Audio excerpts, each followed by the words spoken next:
Happy New Year, louvers. Louver.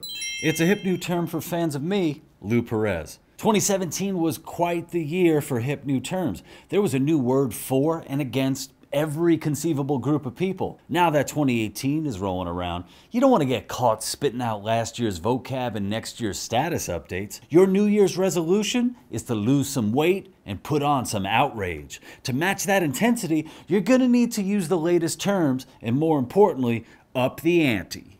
Let's start with woke. Woke was a way to distinguish how much you get that gender is a social construct that patriarchal whiteness unfairly places on intersectional beings. But now even Pepsi's woke. So what do you call yourself? Really woke? No. Non-unconscious. Woke implies everyone you disagree with is asleep. So turning it up and implying that they're unconscious, even when they're literally awake, alert, and responding to you verbally, that's how you let people know you're so woke, you basically have insomnia. Red-pilled. That's the term for when a man realizes he's being oppressed by feminism.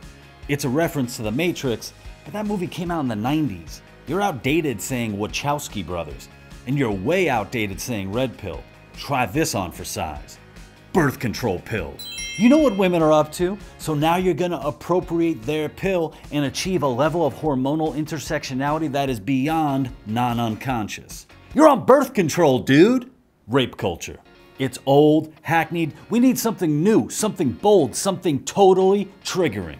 Only Western capitalist bourgeois sex slavery accurately describes what an upper middle class graphic designer in Cambridge, Massachusetts goes through every single day of her life. Nazi comparisons were huge in 2017, but being called a Nazi or even Hitler is so over. I mean, everyone's a Nazi now. To stand out in 2018, you're gonna need to goose step your insults to the next level. But you're probably wondering, what could possibly be worse than calling someone Hitler? Simple, Hitler reincarnated. Yeah, you're no longer calling someone names.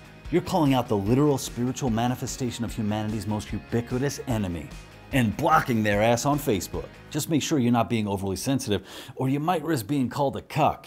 At some point, alt-right folks decided that calling you a cuck, someone who watches their wife have sex with another man, preferably a black man, was the greatest insult of all time. But you could do even better in 2018 with meta-cuck.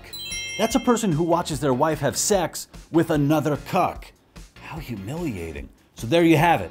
Those are our new terms and definitions for 2018. Do you have any new ones you'll be using in the new year?